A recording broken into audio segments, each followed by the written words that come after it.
كبور حزب إرترا إزي فنوان قابا دكا هاجري عمامو نسخا جغنا حزبي حادنت كان لولاونت كان عقبكا خدقصل نزبخل مدايات هيوتكا زسقيكا زلو إسياساو بوجل ملكي امبي اب اتبللو درجة كتقابا مقلاسي قدايكا بزيكا زسرح الكايلبون إسياساو بوجل ملكي بأكالن بحسابن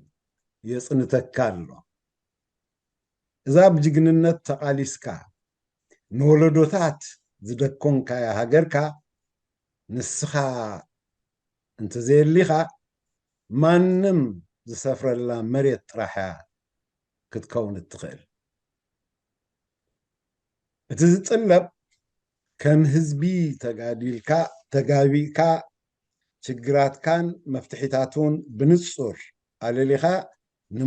نملوات مسراحي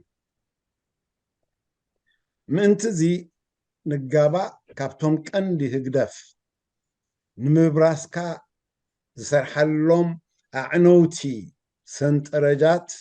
أبوشت هاجرن أبوصان كدهسسن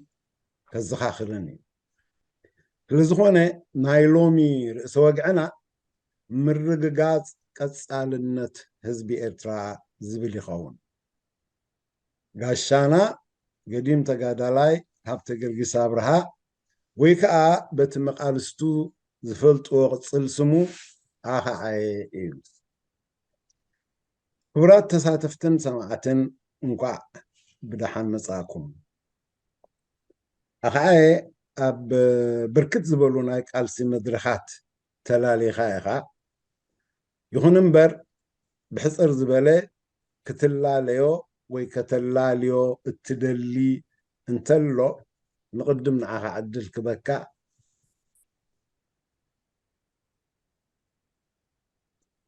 عندي ليزر من لاي بزي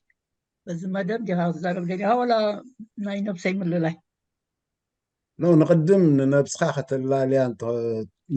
انت دلي خاص بحصر زبالة مغنياتو مزحجي نايك على الفونتات هتحايس كاخة اللالي تخيل نفسها مني خاخة اللالي تخيل جن بحصر زبالة اوكي كبرتي هذا اللي مغزرو سميها بتقل قصابرها بعد انجليز لندن زمت زلو أبو سدراي دي حيرة سدراها الصراحة دحري ناي تسعان حدا كناتات نصا إرترا مستوالة سرع مدبي كوكارز كابز قددون نقراتيو ولاتي حتو مرارحة هزبا قنبار أبتي نسأنت ناز بالنقر زنبارة حسراتات كل جزيز حتى زنوار نقر زوادقو انت زي كونكو ولا تزقال سلو زنواركو ودبون بو ملكة قد سلام بارو كذا غرفتو تودب ساقم النولو زنوار نايو بزغن أنا تسعان تلتن بوغعي قديفيو كنسيلو زنوار هيوتاي ونايت مرتي قداي غيره مجمريا دجري كي ودك كيله يعني قلنا يسرعوا كناتات وين متشواني دوران ولا متتاونا حينة قدفون زي تفاليو زغنا أبتي بوليتيكاوي كناتا نا إيرترا بو عدبتي ناي سيبيك قداي بايتا ناي هزبي كما يغيرو يمعبل أبزبل بزح تقداس الناس نيرني مغنياتو ناي زغنا هزبي بوليتيكاوي أبيت أبتي هزبو مسارة مزقبر تراحي زبل أقباتات نيرني تزي كابتن سيبيك تكالات بعد الإنجليز قوما خلوا مجمّر يبصر الرعات تساتفكو مؤمن فلاي دحراي سدر زبها زنبرة جي تداقيمو ناتو مقد له ساتف نيرة نطوف دحري قن دارقا بزح نايت عنا نتات تبايتها نايت قال السوين كم تتصبحوا زي منبارو بزح نطوف أي نوركون دحر زي ناي مدمار زبال تدمرنا زبال نقر مسمسقن ولا حدا معبل ونانكيليو زي أكل زبال قصقاسي كاويو تجميرو كابت غزية تقن أو كساب كندا إزغية زلو بزح كم كلها قراوس لازي حتى تني بولكات من قصقاسات رخكوات كم زي متوع جميرة زي زي يوسل قدم إلى بي ساقم نيرن بمبال تدحيرو كلمي زناورا خناتات حباري من ترسو على سي كلمي جوها كلمي ساقم جوها مبال مالتيو جوها كلمة مسلافي محبر تمهارو سروع محبر تمهارو أنا يونيفرسيتي سمرا نشوف أوال كابتن أمم رعز نبرو تفات أولاتي نيرة كاون دحار بزح قداس زي كوني غاليو سلازي بزي كتغالي صبوق أخعي أمو نقدم حدا حفشاوي بزعبا برسات ክትህበና እትኽእል ህዝቢ ብኸመይ እዩ ናብ ብርሰት ዝቃላዕ ቅድሚ ናብቲ ናይ ህዝብና ጉዳይን ዘለዎ ክውንነትን ምእታውና ብሓፈሽኡ ህዝቢ ናብ ብርሰት ዝቃላዕ ብኸመይ ምኽንያት እዩ ትብል والأو تزيئاته ممارسكم ولاتو بوليتيكاو قدايات خونيو استرفقتي كم تمكرن ريو وي حدا قال له كم يعجبي وصل بوتاتات ولا يكون تركي خفي لا بسوريا تقادي فزلو تاي ديزاستر شجرات كم حقاتهم يغاليو ካብ ታሪክ ናይ ኤርትራ ቀደም ወለድና ብኣፍ ዝዝረብ ነገር ዝበረሰ ዓድታት ኣለዋ ንብረት እታ ዝዓበው ኩላ ዓድስ ኣብ ጥቓኣ ዓባይ ዓዲ ነይራ ተባሂላ ትግለፅ ቦታ ኣላ ክንደይ ይኸውን ዓዲ ክጠፍእ ዝኽእል ካብኡ ርሕቕ ኢልካ እውን ካልእ ተመሳሳሊ ክሳብ ናይ ንግዲ ርክባት ኣብቲ ኸበሳ ዝካየደሉ ዝነበረ ቦታ ሕጂ ኣስሩ የሎ ከም ዓዲ ስለዚ ዝኾነ ዘጋጥም ነገራት ኣሎ ውግእ ክኸውን ይኽእል ሓደ ስለዚ ካብዚ ንላዕሊ ተዘይከድኩ ይሓይሽ ምክንያቱ ብዛዕባኡ ዝሓፍልጦ የብለይን ናብታ ርእስቲ እንድሕር ከተኣሳስር ኮይነ እታ ርእስትታ ርግጋፅ ቀፃልነት ህዝቢ ኤርትራ ዝብል ምዚ ብርሰት ዝብል ነገራት ብፍላይ እዚ ዝሓለፈ 5 ዓመት ደክልብል ዋላ ካብኡ ንላዕሊ ዝረአ ዝነበረ ብኤርትራ ሽግራት መንእሰያታ ተስ ብኩናት ተደጋጋሚ ኩናታት ሞ ጨሪስካ እውን ከምዚ ሙሉእ ሂወቱ እቲ ህዝቢ ኩናት ዘሎ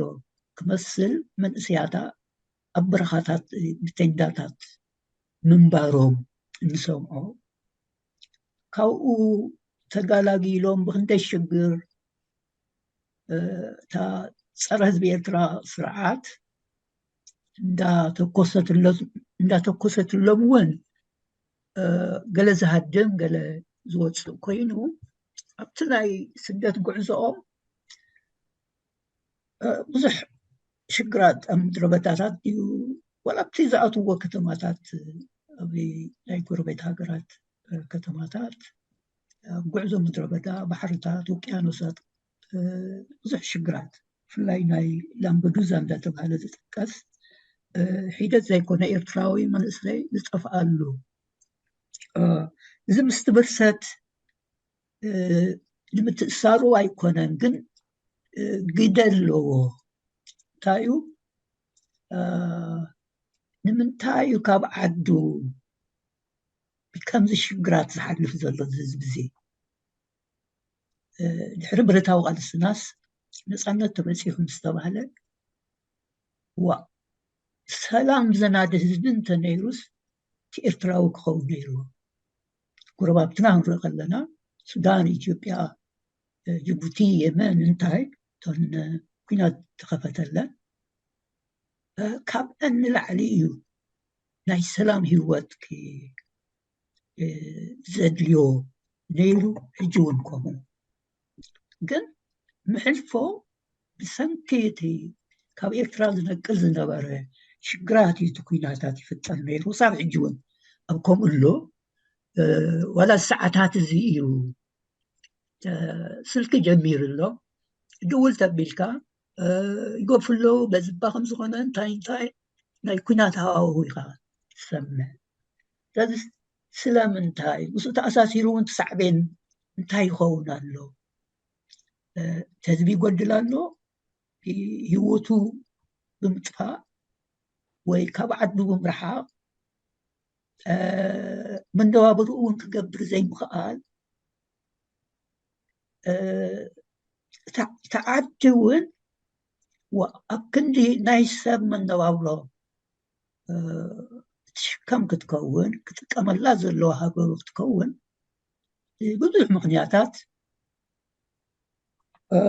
ንዕኡ ባሪራ ጥራሕ ከይኣክል ዋላ መንእስያት ጥራሕ ይኮኑ ዝባረሩላ ዘለዉ ይፅተሉላ ዘለዉ ሰብ ሞያ ካብቶም ቀዲሞም ዓዲ ተረኺቡ ተባሂሉ መጀመርያ ዝነበረ 2-3 ዓመታት ከካብ ዘለዎ እቲ ኤርትራዊ በዓል ሞያ በዓል ንብረት ሃብታማት ጉዕሉ ንሃገርና ህዝብና ክኸውን ዝበሉ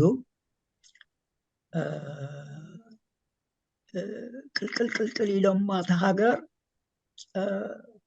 ተዳኺሞምን ዝነበሮም ትሕዝቶ በሪሱን እዮም መሊሶም ናብ ገርባብቲ ሃገራት ፋሕ ክብሉ ተገዲዶም ንምንታይ ክበሃል ብግዚኡ ኣይተኻለን ምናልባት ኣነ ንመጀመርያ ግዜ ዝሓንጠጥ ኩላ ዝከረኒ ድሕሪ ናይ ማይ ሓባር ኣብ ርእሲ ኣካል ስንኩላን ኩናት ዝተኸፍተ ሽዑ ዝተሰውኡ ዝነበሩ ናይ መሰለን ግን ኣብዚ ቀረባ ግዜ ብዛዕባኡ ክዛረቡ ከለዉ ክሰምዕ ከለኹ ስዋኣት ከም ዝነበርዎ እውን ይዝረብ ኣሎ እዛ ግዜ ክትቅየር ዘለዋ እያ ዝብል ኣርቲከል ሓንጢጠ ነይረ መቃልሕ ትበሃል ጀርመን ዝነበረት መፅሄት ኣውፅያታ ነይራ ካብኡ ንዳሓር እቲ ቅድሚ ነፃነት እውን ዝነበረና ኣብቲ መራርሓ ናይቲ ውድብ ስክፍታታትን ስጋኣታትን ገፁ እናወልዐ ይመፅእ ምንባሩ ሓቂ ኣብ ስክፍታይ ግን ትገብሮ ነገር ዘይምህላው ይከብደካ እሞ ዋላ እቲ ህዝቢ እምበኣር ሓይሊ እንተረኸበስ እዚ ኣብ ደገ እዚ ሲቪክ ምንቅስቃሳት ክልዓል ካብቶም ዝጀመሪኦም ክብል ከለኹ ምስ ተኣሳሲረ ማለት ህዝቢ ሓይሊ እንተዝገብርስ ዋላ ካብ ደገ ተፅዕኖ ክገብረሉ ዝኽእል ነገራት ይህሉ ብዝብል ብዝኾነ እቲ ህዝቢ ኤርትራ ናይ ምጽናዕቲ ጉዕዞ ካብ ክኸውን ይኽእል ትብሎ በዚ ዝኸዶ ዘሎ እንድሕር ህይወትካ ዝቋጻጸርዎ ኣካል ኣለዮም ባዕልኻ ዘይትቋጻጸራ ካብ ስድራኻ መንጢሎም ድልየቶም ዝገብሩኻ ከምዚ ዝገብር ስርዓት ኣብ ኤርትራውን ተራእዩ ተሰሚዑ ኣይፈልጥን መዋእሉ ወላ ትሕቲ መግዛእቲ ዝነበሮ እዚ ሰውልካ ዲክታተር ሓደ ዲክታተር ከምዚ ባህሪኡ እንታይ ነይሩ ዘይተመሳሰለ እንታይ እዚ ንዓይ ናብ እዝነይ ኣይመፅን እዩ ምክንያቱ እዚ ፍሉይ ነገር እዩ ኣብ ርእሲ ህዝቡ ክንድኡ ዝኸውን ገበናት ተጠላለፈ ገበናት ፋሕ ጭንግራሕ ምእታው ክሳብ ስድራ ዝኣክል ኣሕዋት የለውኒ ፅቡቅ ከነዕልል ኣይንኽእል ኢና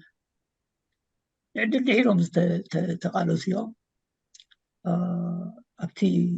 ኣብ ኢዶም ዝወደቁ ስለዚ ከምዚ ውድባዊ ነገር እምበር ፖለቲካ ክሳብ ክንደይ ኳማሲዕ እሞ ሓቂ ከቢድ ነገር እዩ ጥቕላሉ ግን ክሳብ ክንደይ እዩ ክሳብ ስድራ ዝኣክል ፋሕ ብትን ዘብል ኣሰራርሓ تقدم إليه فقد ويناتات من السيات كمزين بهوتهم تفرقم ذلها زي تعدنا ويناتات نولعها كمان من العلي سلام زد ليك تزبك نسخة توم حدي صوم ولا دقز نورو ببرتاو قال سناون أبتقى غينهم قيدهم زقبر زنورو نص هاجر تراغيب تبايلو زبمطي كحجزو أنا حدا سب أبنت أبز فولت أبوتا أبز تقا على رحا اسمه برسيع يوم حجي جنزب زنبرم سب هاي سكول كافيتو تا هاي سكول كساب نرسات كأم زغل الموتا في اليوم سريعهم بدليتهم اجي تماساسال النجار ببعدو كومو يخيد من بارو كلنا كبوت سنحنا حبريتا يو قل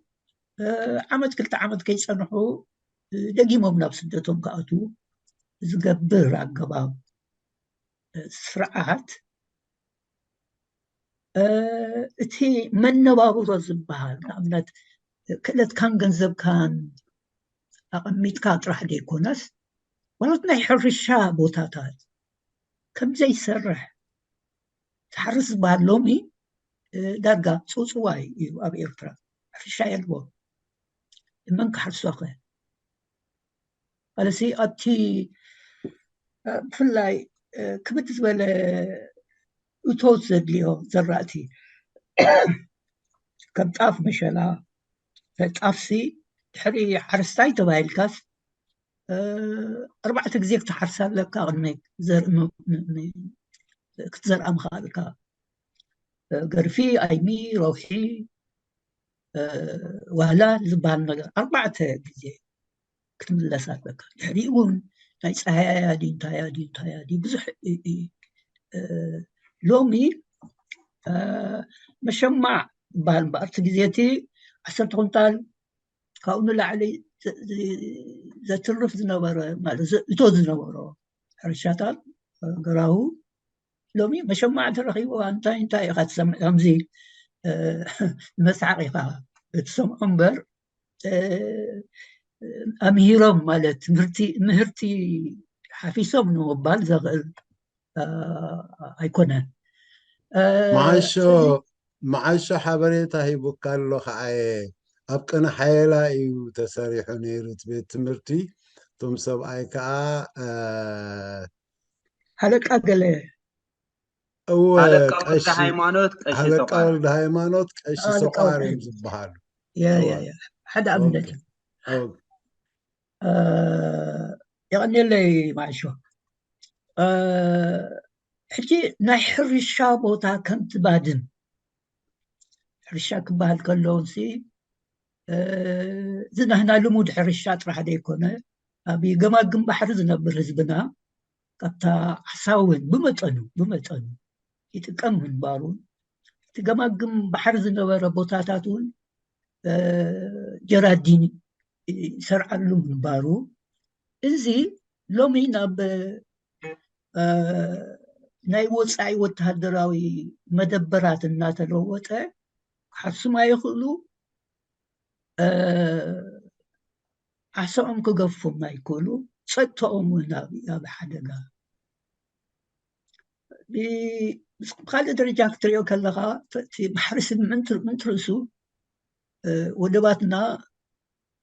ምስ ህዝቢ ዓለም ከራኻኽባና ንግድና ክሰርዕ ዘኽእለና ኤርትራስ ድሕሪ ነፃነት ድሕሪ 5 ዓመት ንነብሳ ኮይናስ ናይ ጎረባብታ ህዝቢ እውን ብባሕራ ክጥቀም ዘኽእል ዕድላት ክምዕብል ዝኽእል ዝነበረ በዚ ስርዓት እዚ ኩሉ እናባደመ ይመፅእ ኣሎ ሕጂሲ እቲ ቦታ እውን እቲ ኤርትራዊ ክነብረሉ ዘይክእል መገድታት እዩ ዝካየዶ ዘሎ ዝስራዕ ዘሎ በዚ ደረጃ እንታይ እዩ ብፍላይ እቲ ፖፑሌሽን ናይ ኤርትራ ሎሚ ንድሕሪ እንዳወደቀ እዩ ኣብ ዓለም ግን ተራእዩ ይፈልጥን ሰብሲ እንዳወለደ ሓደ ሰብ 3 ዝወለዶም ቶም 3 ዝወለድዎም ወይ ሓደ እውን ኣብ መንጎ ተዘይወለደ ኣቨሬጅ 3 እናወለደ ይመፅእ ሞ እናማዕበለ እዩ ዝመፅእ ዝኩሉ እዚ ንሪኦ ዘለና ኣብ ኤርትራ ግን ከምኡ ይኮነን ስለዚ እቲ ምልክት ናይ ምብራስ ዋላ ብተወሰነ ደረጃ ይኹን እምበር ክሕትት ከስግእ እኽእል ደረጃ ኢና ዘለና ብርሃን ቀይራ ኣላ ስማዕ ኣለኹ ዋላ ንሓን ኣለኻ ፅቡቅ ኣሎ ኦኬ ወስለዚ እቲ ኣነ ሓፈሽኡ ከልዕሎ ዝደለኹ እምበኣረይ ኣብ ከመይ ዝበለ ኩነታት ከም እንርከብን እሞ ዝዘለዓልኩ ነጥብታት ከምዚ ኣብነታት ክኾነኒ ዳየ እምበር ናይ ኩላህና ተረድኦ እንድዩ ከምዚ እንታይ ዝበሃል ንቐባራይ ምርዳእ ዝበሃል ነገር ከይኮነኒ ኣብነት ጥራሕ ጠቂሰ ክሓልፎ መርፅ ግን ከምዚ ዝበለ ኩነታት ናበይ ገፅና ክበሃል ከሎ እቲ ዘሎ ኩነታት ሓባሪ ይኮነካ ናበይ ገፅካ ትወድቕ ስለዚ ብኡ ደረጃ ክንሪኦ ከለና ንሕና እናተሰማዕና ዲና ቀቢርናዮ ክንከይድ ይወድናና ኣሎና በደል ይግበር ምህላው ገበን ይግበር ምህላው እንዳተረዳእና ዋላ እቲ ትክክል ትርጉሙ ስለምንታይ እዛ ስርዓት እዚኣ እንተዘይተመለሰ ብርዱእ ፀረ ህዝቢ ኤርትራ ቆይማ ኣላ ስለዚ ስንታይ እዩ ናይ ምፅናት ሕቶ ምልዓሉ ብኡ እንተዘይከደ ንዑ ምዕባሊኡ ብሩህ ኮይኑ ንኩሉ እሞ ደው እንተበልካዮ ፅቡቅ ዋላ እውን ጌጋውን እንተኮይኑ እዚ መንፈስ እዚ ብጌጋውን እንተተፈጢሩ ምክትታል ክግበሮ ከሎ ብፍላይ ቶም ክእለት ዘለዎም ኣፅኒዖም ጠጠው ክብል ከሎ ዝጎድኦ ነገር የብሉ እንታይ እዩ ኣብቲ ገርጊስ ሓስዮ ዝብል ነይሩ ተተባሃለ ወይ ዛ ይጋባእ ከምዚ ዝኣምሰለ ዘየድሊ ተጥልዒላ ነይራ እንትተባሃለ ንዓይ ፀገም ኣይኮነን እቲ ፀገም መዓት እዩ ዝኸውን እዚ ከይተቐረብካ ኣለዎ ፀኒዕኻ ክሳብ ሕጂ እንዳተታለለ ይመፅእ ኣሎ ህዝብና ግን እታ ምትላል ክሳብ መወዳእታ ናይ ብርሰቱ እንድሕር ክትከይድ ኮይና እዩ እቲ ጌጋ ቃንዛውን تبدل مودعته يحز سازي ملعلو بزعبو أبزرزلو ملتاو أقداسي كويني رخبو سلازي زناي بيتنا بدايات كنت زرعلكو في إرتراوي هوات في اللايمن إسيات حبر السبعة كبرستاتنا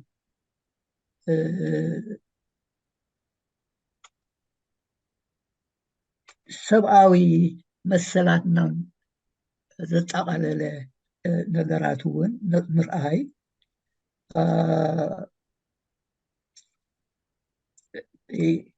ምስ ተሓሒዝካ ናይ ኑሮ ኩነታትና ከምቲ ትብሎ ዝነበርኩ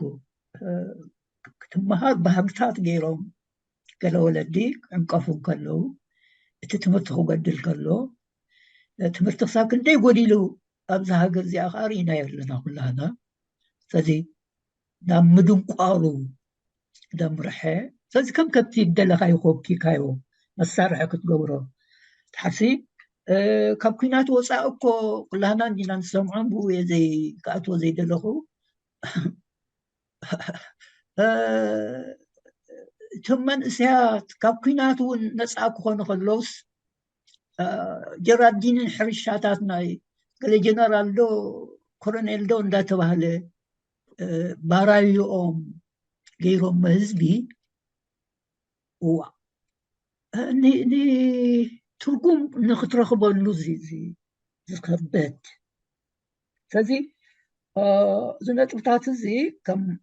مكاتعي كسب منفساوي سمعيتاتك زحصي في اللاين تو منفساوي نتفتا زساتوفوس ويلا مسارع يكون اللو كم تنريو زلنا እምበር ኣዝዩ ዓብዩ ሃገር ሓደ ህዝቢ መንፈሳዊ ኩነታቱ ስምዒቱን እምነቱን እንድሕር ተተንኪፉ ሞይቱ ማለት እዩ ትማስን ከምዚ ኣካላትካ ማይ ዝስተን ዝብላዕን ሲኢኑ ዝማስን ዘማስን ነገር እዩ ኣነ ኣብ ሃይማኖት ብዙሕ እውን تكون نجار أنت زي خامكو تأمنات جن حد هزبيك صاب كندي مسافة هاوي ناي هلونو روح مقانو يسمعنيو ما اليوم بزرزر أبي زتناب كتعتنا داريتنا يوم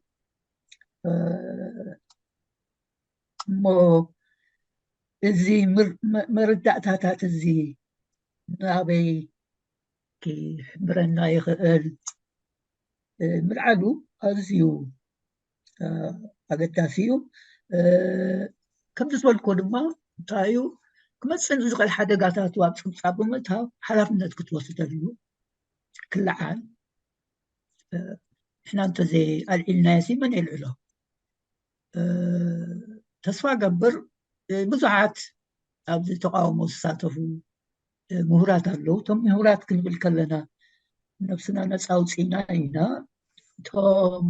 ዝለዓለ ወረቐት ዘለዎም ኢና ነመልከት ዝኾነ ቪድኦም ክገብሩ ሓደ ካብቲ ትፅበዮን ትብህጎን ነገራት እዩ ስለዚ ባዕልና ተዘይ ኮይኑ ካልእ ሕብረተሰብ እውን ዝምልኦ ነገር ኣይኮነን ወይ እውን እታ ኣብ ምስናት ትሳተፍ ኣላ ንብላ ዘለና ስርዓት ባዕላ ባይ ዲዛይን ዝኸድዎ ዘለዎ ኮይኑ ይረኣየኒ ይመስለኒ ካብኣ ትፅበዮ ድሕነት ናይ ህዝቢ ወይ ቀፃልነቱ ናይ ምርግጋፅ ዘሎ ኣይኮነን ብብዙሕ ምክንያታት ይመስለኒ ኩላና ንረዳዳእሉ ይመስለኒ ዝሓለፈ ውሕዱ ናይ 30 ዓመታት ወይ ዝያዳ ግዜ ብዙሕ ሓበሬታታት ኣለዎ ስለዚ ብከምዚ እንዳጠቃለልኩ እቲ ናባና ዝድለ ነጥቢ ምልዓሉ ጥራሕ ድዩ ጎስጓስ እውን እምበኣኸ ነካይደሉ ዘለና እዩ ባህላየ እዚ ጎስጓስ እዚ ንጡፍ ንዑ ዝቆማ ፖለቲካዊ ውድባት ፖለቲካዊ ምንቅስቃሳት ህልዋት እየን እየን ዘከሓድ ነገር የብልናን ግን ናህና ግደና ናይ ምንቅቃሕ ግደ ጎስጓስ ናይ ምክያድ እውን ኣሎ ስለዚ በዚ ተራዚ ንጡፍ ዝኾነ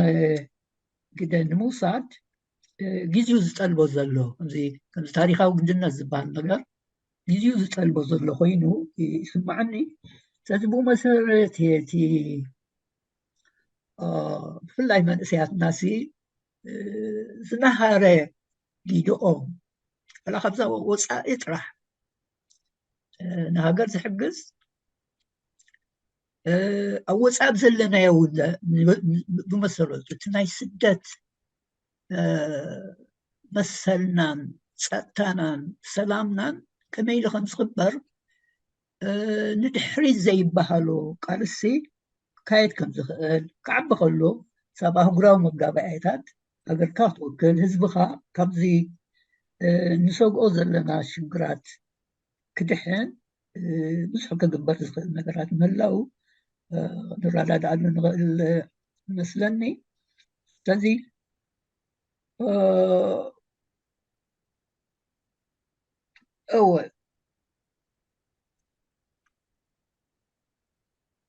ሓደ መጋባእያ ምዃኑ ርዱእ ንሱ ኢና ንገብር ዘለና ማለት እዩ ኣብ ከምዚ ኩነታት ገለ መልእኽቲ ዝኸውን ክልተ ነጥቢ ወይ ክልተ ሓሳብ ኣቕሪበ ተዛዘምክዎ እሞ እንተዕመቑናዮ ኣብ ፈተና ዝሓይሽ መስለኒ ሓደ ነቶም ክሳብ ሎሚ ዓብ ንእሽቶ ምሁራት ዘይምሁራት ስርዓት እዚ ዘገልግሉ ዘለው ብሓቂ በደል ኣብ ርእሲ ህዝቢ ኤርትራ ምዃኑ ተገንዚቦም ይኣክል ዝበሃሎ ከምቲ ኣብ ውሽጢ ዝሓለፈ 2 ዓመት ይኣክል ዝበሃል ምንቅስቃስ ዝተላዕለ ብተመሳሳሊ ሙሉእ ህዝቢ ኤርትራ እቲ ኤርትራዊ ጽቡቕ ናይ ኤርትራ ናይ ህዝበይ ደልየ ዝብል ይኣክል ዝብለሉ ክበፅሕ ዋላቶም ንሕና ንሱ ንሕና ዝብሉ ብሓቂ ንሱ ንሕና ዝበሃል ነገር ንሱ ንሶም ዘይምዃኑ ክግንዘብሎም ብዘይ ጠራጥር እዛ ናይ ተደምረናል ግዜ ናይ መደመር ግዜ ብዙሕ ኣርእያ እያ መስለኒ ስለዚ ኣብ ከብዱ ዘይኣትዎ ክህሉ ይኽእል ሓደ ወዲ ዓወቤ የለንስ ንዕልል እሞ እዛ ኤርትራ ናብቲ ከደ የብላን እኮ እያ ተመልሲ ኤርትራ ናበይ ክትከይድ መን ይነብራ ግን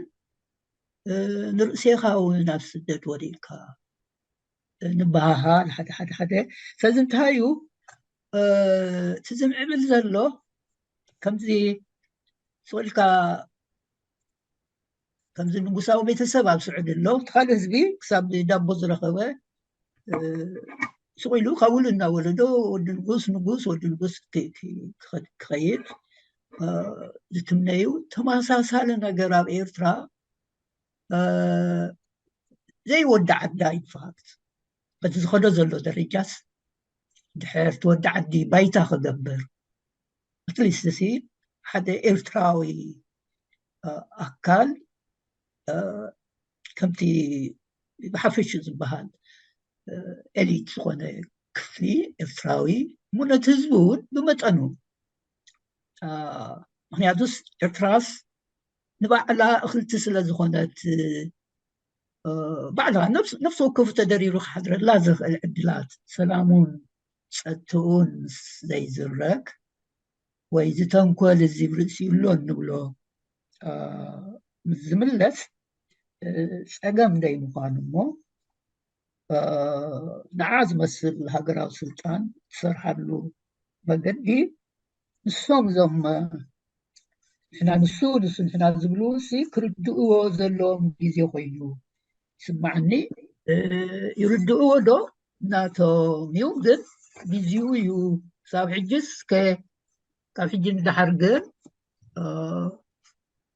بايتو أيكونن مغنيات أيهلون في زخونة قمتات وين زقاقن تليو تنصح هجر نصح حزبي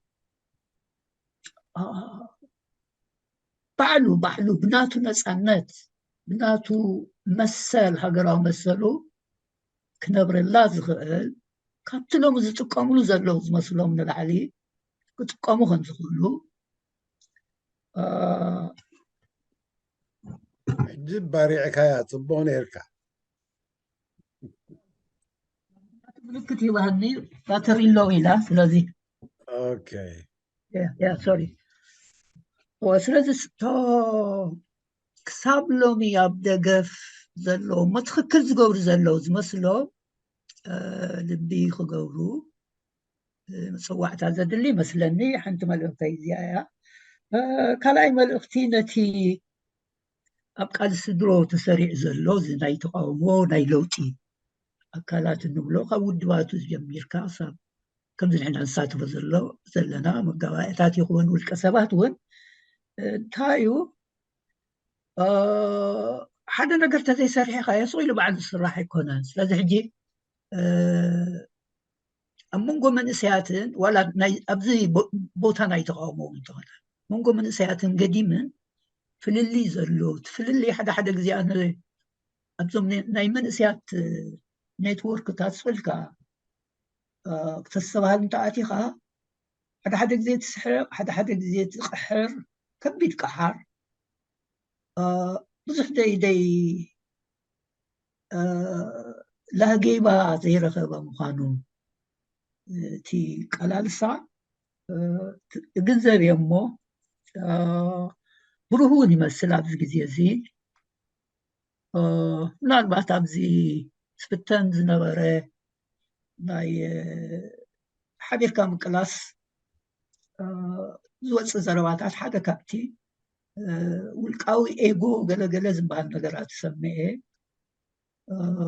ብሓቂ ይመረካ እዩ እንድሕር ከምኡ ዓይነት መኸተታት ወይ ግትታር ይፍጠር ኮይኑ ሃገርን ህዝብን ከተገልግል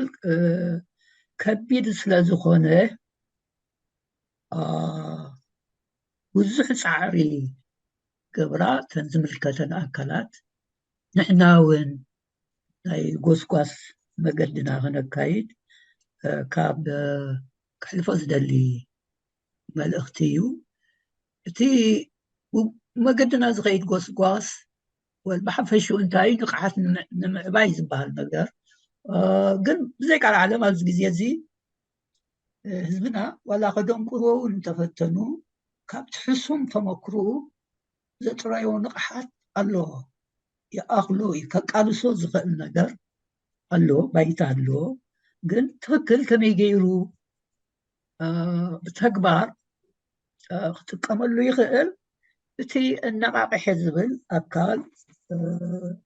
ወስዶ ዘለዎ ሓላፍነት እዩ ሓደ ካብኡ ንሕና እውን ከም መጋባእያ ክንሪኦ ዘለና እዩ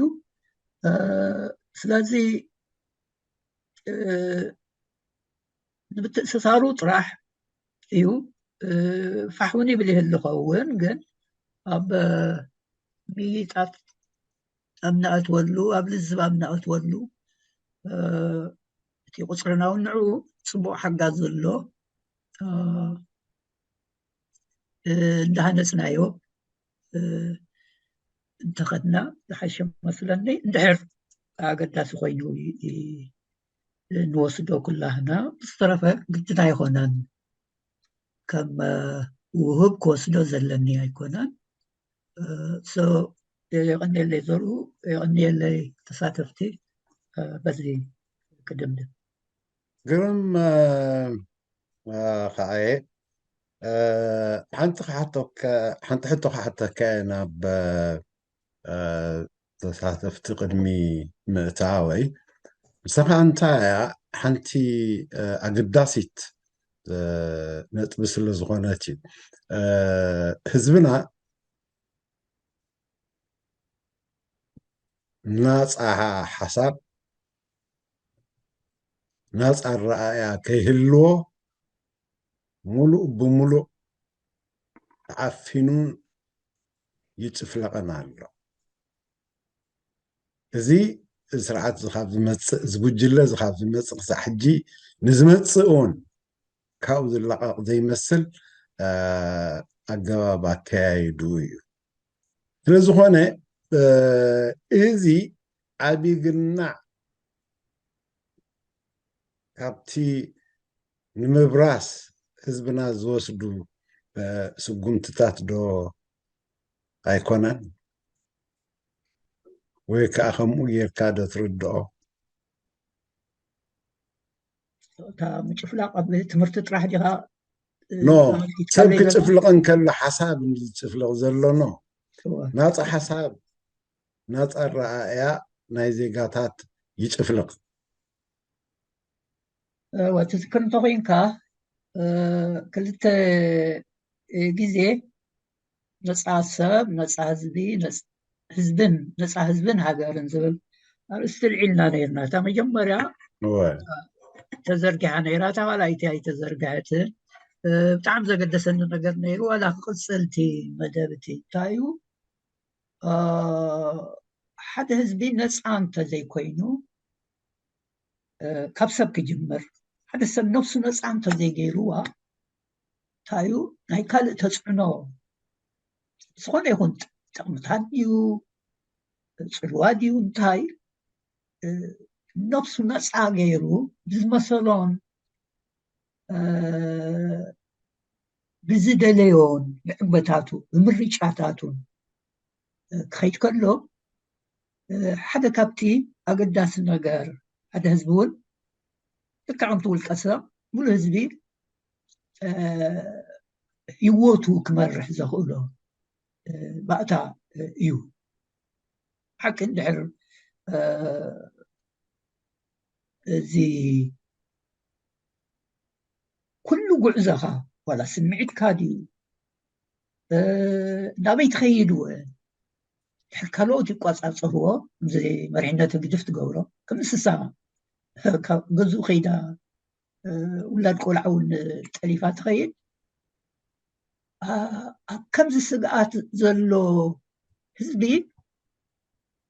ነፃ ክኸውን ኣይኽእልን እምበር ዝደለዮ ክገብር ዘይኮነ እንታይ እዩ ካብ ዕለት ናብ ዕለት ብሰላም ዝሓድረላ ዕድል ዋላ ክሳብ ክንደይ እንዳገደደት ትኸይድ ኣላ ግድፍሲ ካባይ መስለናን ነይሩ ዝብሉ ካብቶም ናቶም ካድራት ከይተረፈ ካብ ግዜ ናብ ግዜ እንዳንሰሓቡ ዝመፁ ክትሪኦ ከለኻ ተጋላብጥ ነገር ዘይምዃና ግን ናፅነትካ ክትወስደሉ ትኽእል ዕድላት ህሉው ዘይምዃኑ እንድሕር ኣብ ሕልናታትካ ሓሊቡ ትገብሮ ነገር ኣየሉ እንታይ እዩ ዓዲ ትገድፍ ከምዛ ሂወት ህዝብና ዝሓልፈ ዘሎ ማለት እዩ ከማና ጀሚርና ንሕና እንኮ ዋላ ግዝያዊ መስለና ነይሩ ከምዚ ገሊኦም ሻንጣይ ጥቕልልቲ እያ ዘላ ገለ ብቐሊሉ ዝውዳእልካ ዝመስለካ ሎሚ ግን ሬሳታት ክንቀብር ዝወለድናዮም ከይተረፈ ናይ ዝወለድናዮም ሬሳታት ክንቀብር ክሳብ ዝጀመርናሉ እዋን هو يترف شانطاها تقلل تولدون سي كاب سدت وصائي كنبر كم زي كእል እንታይ ነፃነት ስለ ዘይብሉ ነፃነት ዘለዎ ቦታ ክኸይድ ኣለዎ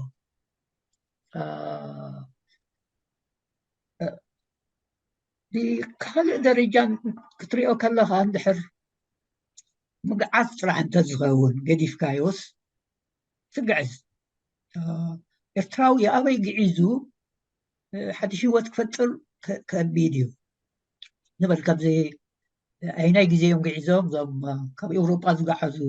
ዩኤስ ካናዳ ዝሰርሑ ኣብኡ ዝነበረ ህዝቢ ምናልባት ናብኡ ንኣቱ ዘለኒ ኣይመስለኒ ግን ብውሕዱ እንታይ ንባል ዓዲ ገይሮም ንሶም ሓፂር ከዓ ናብ ነበርዎ ምትእስሳር ኣድላይ ኮይኑ እውን ኣይተረኣዮምን ብፍላይ ናብ ኒውዚላንድ ድዩ ኣውስትራልያ ይደኖ ዝኸዱ ካብ እንግሊዝ ካብ ቤት ማእሰርታት ኣብ ቤት ማእሰርትታት ምስ ፀበቦም እዮም ሓሳብ ኣምፅኦሞ ናብኡ ከግዕዝዎም ሱራት እዮም ሰሪሖም እቲ ሃገራት ስለዚ እንታይ እዩ ከምኡ ዕድል እውን ዘለዎ ኣይኮነን ኣበይ ከምኣ ክገብር ይኽእል ኤርትራዊ እቲ ዓቕሚ እቲ ግዜ ዘየለ እዩ እቲ ነፃነቱ እምበኣር ኣብዚ ዝኸዶ እውን ዓብዩ ሓይሊ ክገብር ዘኽእሎ ዕድላት የሎም ግዜኡ ዝፈቅድ ኣይኮነን ሕጂ እቲ ኣብ ዘለናዮ እውን ብርግፅ ክንደይ ዝኣክል ህዝብና እዩ ነፃ ኣብ ስደት ካብ ዘሎ ክንደይ ዝኣክል እዩ ነፃ እቲ ዝድግፍ እቲ ንሕና ንሱ እንደዋይ ኣይበዝሕን ኣብዚ ንሪኦ ዝነበረና ሰላማዊ ሰልፍታት ኢዱ ዝኣከበ ክህሉ ይኽእል ግን ነፃ እዩ ንምባል ዘኽእል ኣይኮነን ስለዚ ድሕሪ ነፃነት የብልካን እሞ ከዓ ናይ ትምህርቲ ሕፅረታት ተወሲኽዎ ከም ዝኾነ ኢሎም ዘደንቅርዎ ዘለው ኣብ ዓዲ ከም በጊዕ ወጢጦም ኣብ ኩናት ፍርዲ እዩ ናብ ኩናት የእትውዎ ወዲ 18 ዓመት ዝኣከብዎ ወዲ 40 ገለን ክሳብ ዝኸውን ሓንቲ ነገር ሂወቱ ዘይሰርዐ ናቶም ጓሳ ገይሮም የንብርዎ ኣብ ከምዚ ዘሎ ደረጃ ዘሎ ህዝቢ ነፃ ክወፅእ ይኽእል ዝበሃል ነገር ከቢድ እዩ ብርግፅ ካብ ተመክርኡ ዝቐስሞ ዘሎ ንቕሓት ክሕግዞ ከም ዝኽእል ዝድፈን ኣይኮነን ግን ከምኡ ዝኣመሰለ ትስደት ዘሎ ሕጅስ ከምዚ ናህና ፊደል ዝቆፀረ ግዜና ተዘይኮነ እውን ኣይኮነን እንታይ እዩ ኣብዚ ምስ መፀ ግን ንእሽቶ ስለ ዝኾነ ክርክብ ይኽእል ቀልጢፉ ዘርክቡ ብዙሓት ኣለዉ ግን ብዓይኒ ነፃነት ክሕሰብ ከሎ ነፃ ድዩ ዓብ ሕቶ እዩ ስለዚ ኣብ ደገ ናሃሉ ኣብ ውሽጢ እዚ ህዝቢ እዚ ከም ሓደ ህዝቢ ነፃ ኮይኑ እዚኣ ትክክል እያ እዚኣ ጌጋ እያ ኣይድግፋን እየ በዚ ከዓ ክልውጥ ኣለኒ ምርጫ እዚ እዩ ክብል ዘኽእሎ ደረጃ ክበፅሕ ከሎ ነፍሱ ክከላኸል ይኽእል ዝደለዮ ክምልስ ይኽእል ሓላፍነት ናይ ጉድለታቱ ክወስድ ይኽእል ስጉምቱን ክወስድ ይኽእሎ እንድሕር ድንቁርናን ፀቕጣት ይኸብድን ውስዒበልቲ ፀቕጣት እቲ ንቕሓት እውን ከዳኽሞ ውሕዱ እውን ሕልንኡ ክደክም ዘግብር ከምዚ ኩሉ ግዜ ሕጂሲ ናብ ክንደይ ኤርትራዊ ዘይበፅሐ እዚ ኣነ ውንሲ ክንደይ ግዜ ተባሂለ ሓዳርካ ዘይትገብር ደቅኻ ዘይትዕቢ እዚ ኣብዚ ዝተሓለፍናዮ ዝኸይ ዝነበረ ጉዳይ እዩ ሙኻ ካብ ቀረባኻ እውን ማለሲ ክብረትካ እውን ክዕቅቡ ዝግባእ ግን እጋሰስዎ ነቲ መሰልካ ምክንያቱም ግድ ኣለዎም ከምኡ ኢሉ ዝለኣኾም ኣሎ ሓዚንካ ጥራሕ ኢኻ ተሓልፎ እዚ ንቕሓት እዚ ብዙሕ በደል ከም ዝፈጥር ንነፍሱ ክኸውን ከም ዘይክእል ከም ህዝቢ ኢና እምበኣር ስለዚ ተፃውዒተይ እውን እምበኣር ይኣኽለካሲ እዋ ተገንዘቦ ንኻልእ እውን እንተዘይሓሰብካስ ንነፍስኻ ካብኡ ዝለዓለ ክትረክብ ትኽእል ኢኻ እዛ ነፃ ሃገር እንተሰሪሑ ካብቲ ሎሚ ዝጥቀም ዘሎ ዝመስሎ ብመሰሉ ብዝበለፀ ክጥቀም ከም ዝኽእል ግን እዚኣ ብግዜ ከርክበላ ከም ዘለዎ እንታይ እዩ ኩሉ ግዜ ትፀንሐካ ኣይኮነትን ትንፈርሆ ዘለና ነገራት እውን ክንቅድሞ ዘለና ብፍላይ እቲ መንእሰይ ክቐድሞ ዘለዎ ምዃኑ ብምግንዛብ እየ እምበኣር እታ መልእኽቲ እውን ደልየ ስለዚ ነፃነት ወሳኒ እዩ ከም ሰብ ወሳኒ ከም ህዝቢ ወሳኒ ኣብ ኩሉ ምዕባል ኢኻ ኩሉ ትወስዶ ስጉምትታት ኣይሆፕ ተረዲእያ ኸውን መምህር نو تردي كايخا أنا نزيا زلعلكوا مخنيات سي مستخلو استفلا الجواب نا برست السجاجو ወይ برست زختل زلو እቲ ናፃ ኣተሓሳስባ ከይህሉ ምዕፋንን ምጭፍላቁን ምክንያቱ ሰብ ክትኣስር እንከለካ ሰብ ክትቀትል እንከለካ ነቲ ተሓሳስባ ከይምዕብል ናብ ሕብረተሰብ ከይዝርጋሕ ምእንቲ እዩ ካሊእ ትርጉም የብሉን ስለዝኾነ እተን ክልተ መልእኽትታት ኮይነን ስለዝተረኣያኒ እዩ ሓደ ሓሳብ ክትጭፍልቕ እንከለካ እቲ ህዝቢ ከይምዕብል ትወቅዕ ኣለካ እንታይ ንምዕዋት ካልኣይ ካብዚ ምጭፍላቕ እዚ ካብዚ ምዕፋን እዚ ሓራ ክወፅእ እቲ ህዝቢ ብፍላይ ካብቲ መንእሰይ እታ ዘላቶ መውፅኢት ኮይኑ ዝሪኣ ዘሎ ካብታ ሃገር ሃዲሙ ነፃ ክነብረለን ዝኽእል ሃገራት ምንዳይ እሞ እዚ እቲ ካልኣይ ጨንፈር ብርሰት እዩ ስለዚ ብሓንጎልን ብኣካልን የብርሳ ስለ ዘሎ ነቲ ሃገር ዝብል እምነት ስለ ዘለኒ እዩ ስለዚ ክቡራት ተሳተፍቲ ብዓንዳ ርእስቲ ሕቶ ብዛዕባ ብርሰት ህዝብና ብዝተፈላለየ ምልክዓቱ ከመይ ኢሉ ይቐርብ ኣሎ ኤቨንቹዋሊ ኸ ሓደ ነገር እንተዘይተገይሩ ኣበይ ክንበፅሕ ንኽእል ዝብል ምምያጥ ክካየደሉ ምእንቲ እዩ ስለዚ ካብ ዝቐፂለ ናብ ገዛ ብቐዳምነት ኣብቲ ገዲስ ዝለዓል ሕቶታት ወይ ክበረሃሎ ዝበሃል እንተልዩ ካብኡ ከዓ ክበርህ እትደልዮ ክዓሙቕ እትደልዮ ርእቶታትኩም ከተቕርቡ ናብ ገዛ ገዲፈ ኣለኹ ስለዚ በብወገንኩም ኢድኩም ሓፍ እናበልኩም መልሱ ርእቶታትኩም ማብ ካባኻትኩም እዩ ብፍላይ እቲ ኣገባብ ብርሰት ብምሉእ ዘይተጠቕሰ ክኸውን ይኽእል እዩ ስለዝኾነ እዝን ናብኡ ዝወስደና እዩ ተባሂሉ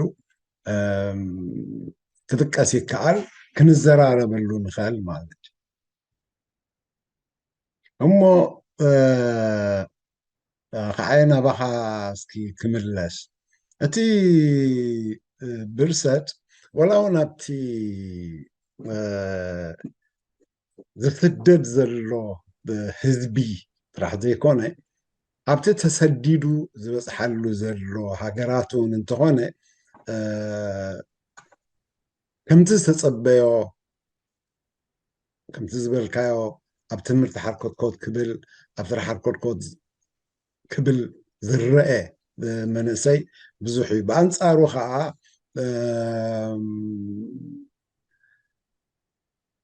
ኣብ ህውከትን ኣብ ዘይቅሱን መነባብሮን ዝነብር ምስትኡ ዘሎ ሕብረተሰብና ይኹን ምስቲ ናይቲ ሃገር ሕብረተሰባት እናተጋጨወ ኣብ ዘየድሊ ዝወድቕ ክህሉ እንከሎ ዳግማይ ብርሰት እዩ ኢለ ይኣምን ስለዝኾነ ነዚ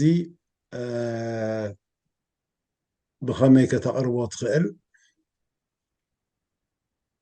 እሞ ሒዝካ ፅናሕ እሞ መዓሾ ኢዱ ሓፍ ኣቢሉ ኣሎ ናቱ ንቕድም ክንሰምዕ ከዓ اوكي معشو. اوكي ثانك يو ممهر ثانك يو هابتا قرقشكا وعميق نيرو تنتنا انا سي كم تسو زبول عنتوي زابز جزا زلا مبزحتا بطرنوف سامرايزد زتودنا قال عرب اقريبو تاشمي يكونن انتاي ممرسكو اني قدف ده حزبنا طريتنا ولا كتماتاتنا خوان ماني عاني بريسو ولا بحال ودباتنا اي حجي I don't think حجي ازخولو ردو الله تانا عنا حنتن انكون تفي اهنا زلا كمي غيرنا نزي كنته هلاوي ناي حزبنا عدنان نقيرو انتايو اتي مواصኦ ካብዚ ህዝብን ሃገርን ዘዕንን ዘብርስን ዘሎ አጽናተ ኃይሊ ንጋላገል አነ ኣብዝነ ንደፍእ እሞ ዋላ ኤቭሪ ዊክኤንድ መፀ ኣብዛር እስትጸለና ስጋዕ ገለ ነገር ጭቡጥ ነገር ስራሕ ንሰርሕ ኣብዚ አነ ነተኩር ምበልኩሞ ሃብተ ገርግሽ ጸሓፋዩ ተመክሮ ኣለዎ what is the way to stop this ጭፍራ ህግደፍ أبا أنت فايت بالكنا لو ما عند دسم بلن نير طبو يا حق هالها مع الشو كبد نتبي قال قالوا حيد متراين جو حيد تزير غيبكا تقول نصنا قريالون زتي ترى نلسيو حجي سلازي دخمنا ديو موتي ناي تبالا حتي بايتانا تسنكيو ويس تدخام كسرح عبزي كل درجاون ديو زلو تي خير زدلي خيرلو زدلي عاب نقريو بونديو زي زمونت با قصاصا دي سمرادو انتايدو حدا تاي زي قبرادو زبال قل ناي حزب حتايو دربي كتبل قليليو تنقر حلافنات كتوسدلون كت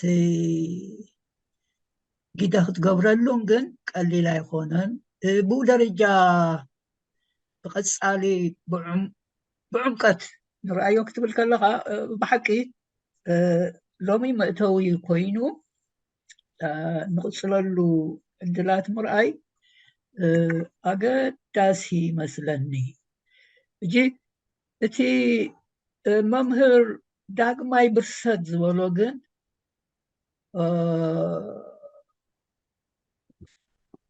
ኣብ ስደት እውን ዋላ ንህይወትካ ናይ ምምራሕ ዘሎ ፀገማት ዋላ ብህይወትና ኣብ ደገ እውን ስለ ዘይተፈልዩና እቶም ሽግራት ናይ ህግደፍ መሪሕነት ህግደፍ ቀሊል ኣየሎም ድሕር ደቂስካ ሓዲርካ ተሲእካ ንህይወትካ ትኸውን ጊዜ ረኺብካ ተዘይውዒልካ እንታይ ኢኻ እሞ ንህዝብኻን ንሃገርካን ቀሊል ነገር ኣይኮነን እንታይ እዩ ምስ ዓቕሚ ዝኸይድ ነገር እዩ እቲ ዓቕሚ ኩሉ ድዩ ከምኡ እሞ ብምሉእ ናዲና በሪሱ እቲ ከም ስደተኛ ኤርትራውስ ብምሉእ ዲ በሪሱ ክበሃል ከሎ ግን ብምሉእ ዘይክኸውን ይኽእል እዩ ሓላፍነት እንድሕር ሕድሕድካ ናይ ምውሳድ ብፍላይ ኣነ ካብቶም ዝሓምዩ እየ ነዞም ዝለዓለ ወረቐት ዘለዎም ምሁራትና ጎድኒ ጎድኒ ክርእይዎ ነቲ እንታይ እዩ ሸፋፍ ሸፋፍ እናበልካ ምሕላፍ ዳርጋ ከም ባህርያት ይረአዩ ኣብኦም እንዳተፀበኻዮምን ድሕር ኣይመልኡን ከዓ هو دخمات يوصل كامبر زي عبس نجار يقولون أنا زي بساس أبدا صدرنا هلنا قالوا نحن أتوفكم كنوكم نتابعكم زبل قالات يحلف نيره بن سمعوا نجاراتون أيكونوا سمعوا بحلنا بعلهم نقولوا اللو كنت زاريبك تسمعوا مهور كبيني مثلا جدوها حيدة يكون تسكعنو تسكي كهنس أبزي شكرات لنا تي برستات عدن كتماتاتن كبال كله بحكي ملو بملو إتسامع فكاكي سئل كريوكم تغينا كبز فلت كبز عوا كله كي كالعلم لازم تعقبي زبال قدم مكتل ورداي نيرو حري نصانت تاسما ونصانت ورداي مسلني زلو برخلو وكل نمرب زي دبصح برخايو حساب قندات دبصح حساب بتحدل علي شنو هو هذا موسم دبصح باتري تشق برا هاي جو تبرخاتات تي لومي وفيرو يترافق حرس خالص كيدو تريدون يلو يعني تريدون كرامات حملا نالبات حجي كومودي تي عزقت كهلو حملا ناسم كون كرلو توال غاسي عبريت هاي بالله قال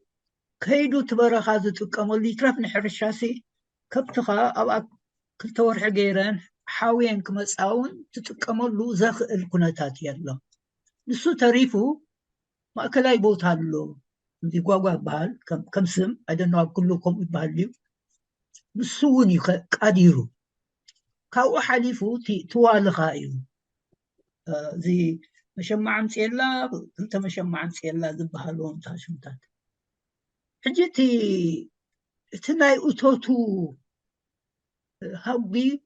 وي زي مفراي راح يكونن كان عدتات سزت برخا زوفر نبره سور سايبلون يلون سب بانتاي مالتيو كابتي عدتات كابتوالغا خيدو دي خدو نيرو سخيت كابزي هالو تب عدتات زرلو زي اللو مالتي أبقى زيس عدتات حدش سعادار كهلو كلو سربعته كهلوهم كلو أبي جيزا كتعيشوا خلو عم تصيقم يفطر لهم نيرين توم شو ما قلتات عدتات لومي تجزاوتي ماني سفرو ولا هبايك جمرسي ولا دايز نوروا كزاس سفرا يبلان كي عنو سب كاريلو ديو حدا ديو بجهادي تبهالو حجس انتايو تعدتات سبو النابادة ما يو سخي زلو زعدتات زاربو زلو كباب عد خلايو 4 كيلومتر كباب عد خلا مالتي هذا ما بيكو غن يهلو قحيتو إشكا قروين زبال تحتيلو سفر عندنا ساهوب تجزي قال السوون دخندي يسقم زسفر زنبرة أمنتا يالو كتقمت تقل سيتي تعدتات برقبس عبادة مهلاو زبنجي عدتات زقورو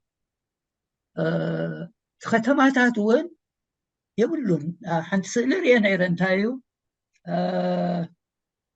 كنا نسألنا زنبرة أسمرا حنت سئلي قلنا حجز الأسمرا يدوك دين تاي مقاددي مثلا نقل أقمال دين يدوك طرح تسرقها خدوه برقص كافانيا ترى كتسجل زي كتما إلهم سمرة فانياتو لا كسجن زي كده لذي كندي حزب الله كابت بعلاتهم زبارو أبي الله خنداولو دحري بربيتوغو كابشنو الساتق توصل يدخل كوينكا من سي كوينكا كتنبرونا يدخل توصل لك ما بي قرخنا بزمرة كم توصل لك فذتي عدتات لو مستمنيوم مثلا نتهم زخدو تتاقعون لو مس لا بلفو إذن الزروازي تزي كوينو تقدم زبلو زنورو صبا الله كنزلو مع بلدو تايدو تقدم زدنا حصوتات ناي سحلسي دي فابريكاتات نيرو حراي بعلو هاي الأول الساعة تفكر لي زي تفكر نفسي معار عارف يبال ثمانيا تسعان شدشتان انترفيو أبزا عبد جيروس زي من نقاقحين ساعتين غنى ترن ولازنا ورنا إلو تا حنتي حيزم ما زاتو ناين دا باستا كندي زاكل كنتال توصل كالو بداياتيو حيزم طرح اسمرا خم زاتو ذهبوا انترفيو نيرو تزي تحاسوتهم سب لومي كدقمو زي كونه تدقافاي مالتي بس يعز ما تصدر لومي قدفوني كزاربايتي دلواي خونكون أبزيز بس حيو لازم تأتي كامبين نايم بقار كنتي معشوز بالكايو بتهداقا من بقار كامبين ناخم يجيروخ خير كم زلو نابز بناخ بس كم زلو حدث كفتال لأن زي كامبين نابز بخاخ بهالكلو بس حتى لو تي سلكوتات يفرهمو كل جزيناتهم سرعات كل جزيناتهم سلواتات تاي نفسهم أسيرهم ناي مخادا جواب الله كم غير كايكية دي إزبها غاب كونه دعون تغينكا كم ولكدي كم ودبجي دويل كاللغا كابتي هو كتب بارو فريق كايو دي كونه كما يغيرو خم يخون الله كاو كم غير كاتوصو نفس نصاخ ما يخون حبير كاخا كلها نصات خون زرعيلو مجدي أبكند مرأي سؤالك سبب زخانة أجابات الله نقول لها غير هذا أكان بار حدا كم أكمل كله مسرع تاتي مصر مالسي زلهم بإمنات انت زي كوينو دزارب زلهم سياب سفع زبالة بوتا كم أكمل كلها بار قل بزلا قل بزلا سازن تايو سبت الله كنصور لنا حدا كابت كامبين كون زلوي قدمي لزل عنكو زي متسارنا قديما من إسياتن زلون جينا دي تفتحه كنت عمتات مفتوح زي كال زلو بزح قال زد اليوم كتتال بدي جزيوجن أم حتونا العلن لنا مفتحها دحري كنت عدنا أبقى سالين دحر زعش أفافنوت نداسر عنها المسؤول كلنا I think campaign ترجمنا حزك خيدي خير mainstream ناي قال الصغا كما يخون ود كتتأساسر تغليها سؤال كازي extreme زخنا شافات أي تقربنا خمسي يخون قال سلكوتات انتاي بتخلقها أي أتوم ديقيرو تفشو انتاي كا أبون دع خزن لنا سزي هاجر مجدو كما يو بحكي زي سول سيرشينج زبال نجر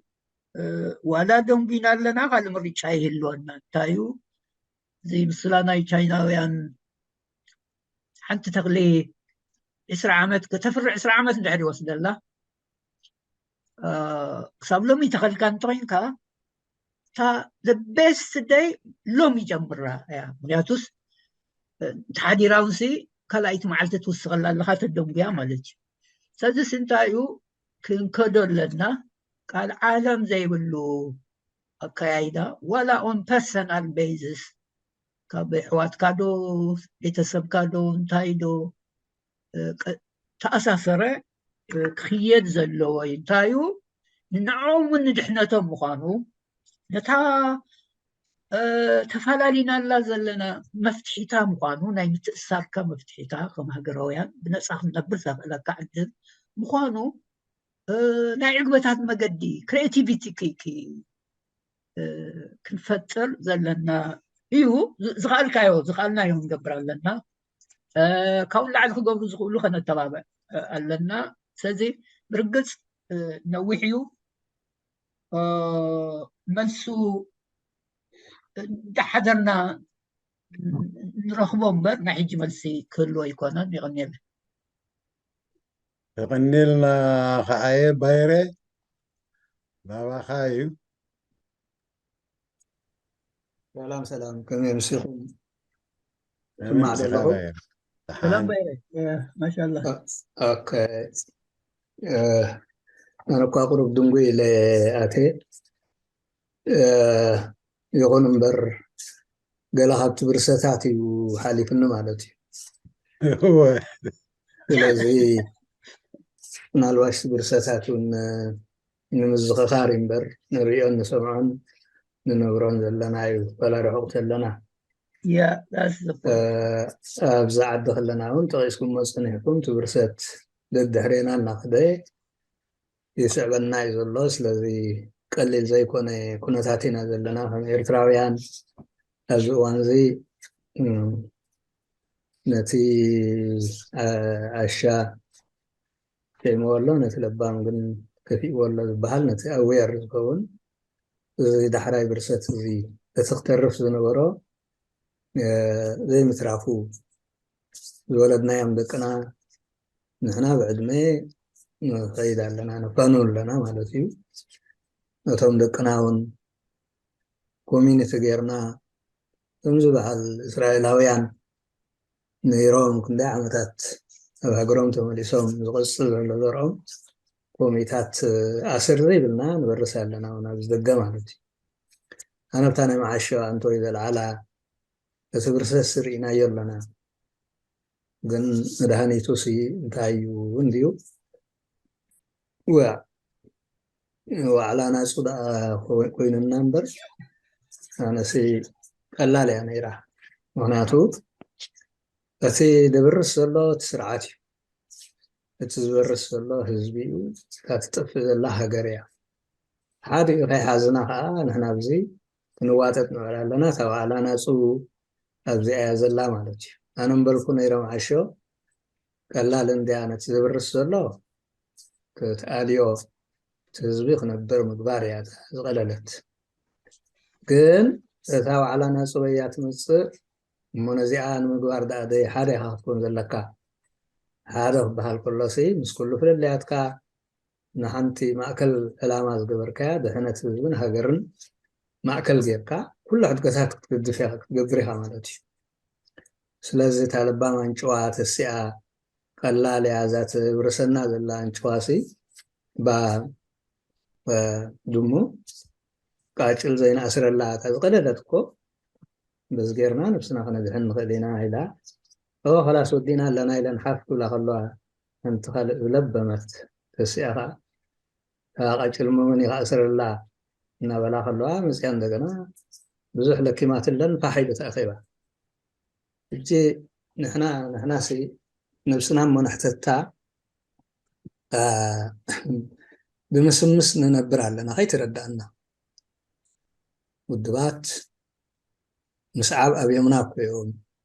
ህዝቢ እኮ ጎነና ምኳን ኣብዩ ድርካብካ ሓደ ሞያ ጌርካ ሓደ ክስርሕ ዝኽእል ተስፋ ዝህብ መተካእታ ክኸውን ይኽእል እዩ ዝብል ትድርካብካ ማለት እዩ ምስ ገበርካ ድሕሪኡ ሰብ ክስዕበካ ኢኻ ትፅበ እቲ ከድሕኖ ትብል ዘለካ ህዝቢ ግን እዚኦም ስማዕስካ ውሕሾ ኮይኖም ክትጠፍእ ኣለዎም እንድሕር ዝብለካ ዝራገመካ ሃልዩ ግን ነብስኻ ክትርኢ ነብስኻ ክትእርም ቀዳምነት ክሰርዖ ዝነበረካ እዩ ሕጂ ፀገምና ተመሊሱ ንገለ ሕጂ ውና ነዊት ከብል ኣይኮንኩን ኢደይ ኣብቲ ውድብ ኣክቲቭ ኮይነ ሰርሓሉ ነዛ ሕጂ ዝብላ ዘለኹ ብታሕ ኣይረኸብኩላ ተቆላሊፍና ጠጠው ኢልና ማለት እዩ ስለዚ ከመይ ገይረ እሞ ሕጂ ነተን ውድባት ዝብለን ዘለኹ ክሓሚ እቲ ኣይድያል ክኾን ዘለዎ ጥራሕ ይዛረብ እቲ ኩሉ ሕጂ ንብሎ ዘለና እታ ማዕሾ ዝበልካያ ስታ ፍታሓሲ ንሕና ኣብ ርእስና ክነእትዎ ዘለና እዚ ሕጂ ብርሰት ተባሂሉ ርእስቲ ዝተዋህቦ ኣብ ቅድሚ ዓይንና ኮፍ ኣቢልና ኩሉ ክግደፍ ዘለዎ እድገታት ክንገድፍ ቁሩባት ምስ ዝኾንና ጥራሕ ኣብነት ነዚ ስርዓት እዚ ክነኣልኽ ትብል ከለኻ ክንኣለ እንድሕር ተሰማሚዕና መን እዩ ኣብ ቅድም ኮፍ ዝብል ቦታ ዝሕዝ ዝመርሕ መርሃ መንገዲ ዳኢኻ ክትጨቃጨቕ ዘለካ ነስርዓት ምውራዱ ክትከዶ ዘለካ መንገዲ ስርዓት ሕጊ ኣብዚ ኢኻ ክትጨቃጨቕ ዘለካ እምበር እቲ ዝመርሓካ ሰብሲ ኢረለቫንት ንዓይ ምክንያቱ እቲ ሕጊ ውፅኢካ ዘለካ ከልከት ክብል ከሎ ስጋዕ ኢሜድየት ካብ ሓላፍነቱ ውሪድካ ክትቅይሮ ትኽእል መስርሕ እናሃለወካ ከሎ ኣብ ስልጣን ክትዋላደ ኣብ ስልጣን ክትተሃላለኽ ኣነ በዝሐ ነው ሒደት እየ ትብለሉ ኣይኮነን ምክንያቱ ኣብ ዓዲ ሃገር ኮንካ ብዛዕባ ናይ ሕሳባት እዚ እንድሕር ትሕድር ኮንካ ስለዚ ሓፂሩ ኣተሓሳስባና ኣብ ቀደም ኮፍ ኢሉ ዘሎ እቲ ናይ ዘመነ ተጋድሎ ኢና ዘለና ካብይ ጀሚርካ ማለት እዩ ስለዚ እዚ ቀይርናሲ ድርካብና ዞም ውድባት ንበሃል ኩልና ኣክብ ኢልካ ዋላ ማሕበራት ምንቅስቃሳት ገለ ዝተወደበ እዚ ተወዲቡ ሓደ ኣፋፍኖት ሂቡ ተዝነብር ነይሩ እቲ ካልእ ሸነኽ መስለኒ ምስ ዓበ ነይሩ መሰረቱ እቲ ጌጋ ኣብዚ ድሓርካ ባህሊ ኣለና ኣይንረሳዓዮ ፅቡቕ ማለት ኣይኮነን ግን ከምኡ ፀኒሕና እዩ ንዝተሾመ ተኸተሎ ንዝተሳዕረ ተሰበሎ እዩ ኣባና ኩሉ ግዜ ዓብዪ ዝነበርካሉ ኩሉ ክስዕበካ ኣብ ዝወደቅካሉ ከዓኒ ምስቲ ዘሎ ዝኸይድ ባህሊ ኣለና ምክንያቱ እዚ ካብ ምንታይ እዚ ናይ ባዕሉ ርእሱ ካለ ፀገም ኣለዎ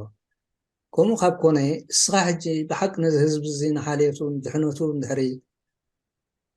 ዘድምዕ ነገር ክትሰርሕ ኮንካ ካልእ ስዕበካ እዩ እቲ ምክንያት ዝቐርብ እንታይ እዩ ሕጂ ንኣብነት ክላ ሓደ ዘይኮነ ናሓደቶም ክበኣሱ ዝውዕል እዚኦም እንታይ እብለካ ካብ ሃለዎ ነዚኣ ክትፈትሓ ክትክእል ኣለካ ስለዚ ኣብ ኢድና ስለ ዘሎሲ ኢና ሞ ክንብሎ ማዓሾ ዝበልካያ ነሲ ካብ ነብስና ክንምለስ ኣለና ምክንያቱ ንጠፋእ ኤርትራዊ ክትብል ዘሕፍረካ ደረጃ በፂሕና ኢና ደቅና መንእሰያት እዚ ኩሉ ኣምሊጦም መፅኦም ካብ ሽግራት ዝድሕኑ ኢሎም መፅኦም ባዕሎም ነብሶም ይቐትሉ ሓደ ነቲ ሓደ ይቐትል ዘይንፈልጦ ጉዳት ኮይና ከተማና ንሰምዕ ዘለና ኣብ ሓደ ሆስፒታል ኣብዚ ከባቢ ከይደ ገለ ክትርጉም ኢለ ክተበልኩሲ ብሓቂ መንፈሰይ ህይወተይ ፀሊኤ ተመሊሰ እቶም ኣብ ደገ ኮይኖም ሓሚሞም ስነኣእምሮኦም ዝተበላሸው እቶም ሰብ ክኣትዎም ዘይክእል ኩሎም ተሪእኻዮም ንሕና ሰብ ጥራሕ ዛረቦ ይፈልጡ ይኸዱ ይፈልጡ ስለዚ ንሕና እዚኦም ኢልካ ክትከስስ ንሕናቶም ኣዌር ኮይና እዚ ጉዳይ እዚ ደዲኬትድ ኮይና ተበገስና ሰባሲ ሓንሳ ጠጠው ኢልካ ገምጋም ክትገብር ዘይትኽእል ኢኻ 30 ዓመት ኬትካስ ሓንሳ ጠጠው ኢልካ ዝኩሉ ዝኸድናዮ ገንዘብ ዘጥፋእናዮ ጉልበት ዘጥፋእናዮ ግዜና ዘጥፋእናዮ ናብራና ሓዳርና ዋጋና ይዝሲ ንህዝብና እንታይ ጌርና ኢና ኢልካ ብምሉእ እቲ ጉዕዞኻ ከሊስካ ሓድሽ መገዲ ናይ ምድላይ ምብልሓሓት ዝበሃል ፍፁም የለን ኣብታ ሒዝካያ ዘለኻ ስጋዕለ ተሞትካ ዓሻ ስጋዕ ገበጣ ሓንድኡ ዝውዳእ ይፃወት ዝበሃል ተረቲዑ ከሎ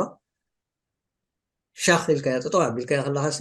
ነይ ስጋዕ መወዳእታ ብልዓየን ኩለን ስጋዕ ከምዚ ዝተሓሳስባና ክንቀይር ኣለና ይኽእል ደለ እንታይ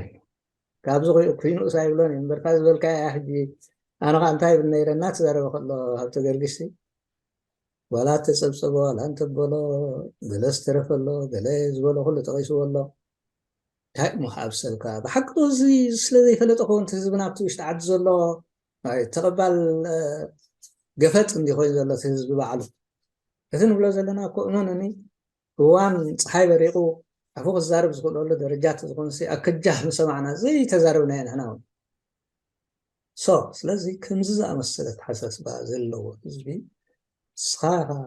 ኣኻፍነት ክትከፍል ዘለኻ ሓንቲ ታይላትኒ ተጋዳሊት ናይ ግንባር ስማ ፅንሓለይ ኣብዚ ኤውሮፓ ኣጋጣሚ ብገለ ነገር ተላለየ ድሓር ነዊሕ ምስዕለልናሲ ሓንቲ ተስፋ ተቁርፅ ነገር ተዛሪባትኒ ገለ ክሓሚ ከለኹ ነዞም ጀነራላት ገለመለ ቁሩብቶ ኣይሓስቡን እዮም ኢለ ሓሳቦም ከምኡ ስልጣን ነይርዋ እዩ ቁሩብቶ ሳቶምሲ ኣይሓስቡን ድዮም ሓንቲ ነገር ከመይ ኢሎም ክኸዱ ዝኽእሉ ጥልመት ተኻይዱ ቅድሚ ዓይኖም ዝበልክዋስ ወይ ኣብ ሓንቲ ባር ኮብላ ጠቂሳት ያኔት ክሰትዩ ውዕሉ ኮይኖም ሞኒ ገለ ዶ ብዞም ደገ ዘሎስ ገለ ዶ ይገብሩን ገለ ዶ ካብኣቶም ኣይርከብ ንኸውን እዮም ዝብሉ ዘለዉ ንስኻ ከዓስ እቶም ኣብ ዓዲ ዘለዎስ ገለ ዝኾኑ ገብሩ ኾኑ ይብላ ኣለኻ ጠፊእና እምበኣር እንድሕር ከምዚ ኮይኑ ካብኣቶም ጨርሽካ ተስፋ ይትግበር ኣይትሕሰቦም ኢላትኒ ሕጂ ብዝኸላናስ ከምዚ ትስዕቦ ጀካቶም ሓደ ሓደ ፍሩያት ኮይኖም ዝረኣዩሲ ክንደይ ሞራሎም ዝተሰይሮም መስተን ወዲ መስተን ኮይኖም ክፅውዖም ከለካ መሊሱ ሰሒቡ ይፅውዖም እታ ከብዶ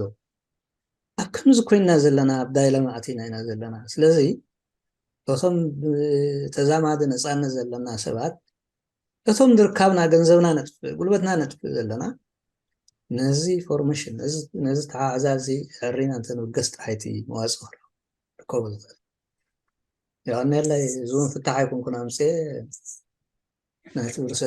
ፅቡቅ ርእቶ ባይረ ፅቡቅ ርእቶ ምክንያቱ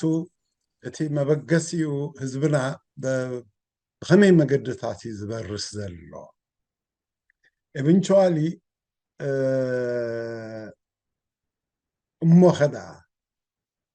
ናብ ምባል እዩ ዝወስደና ኩሉ ግዜ ግን ይርድኦ ደሎ እንብሎ ኣካል ሕብረተሰብ እቲ ዘይርድኦ ማለት ይርድኦ ደሎ እምበር ኢልና ንሓቶ ሕብረተሰብ ክኣቱ ክኽእል ምእንቲ እዩ ክርድኦ ክኽእል ምእንቲ እዩ እቲ መልእኽቲ ክበፅሖ ክኽእል ምእንቲ እዩ ዓይኖም ኣዕዊሮም ወይ ብከምኡ ስለ ዝተሓፅቡ ኣብ ወፃኢ ኮይኖም ምሁራት እዮም ዝበሃሉ መሊኦም ዝድግፍዎ ነዚ ስልጣን እዚ ኣሎ እዚ ከዓ ነቶም ዘይፈልጥዎ ነቲ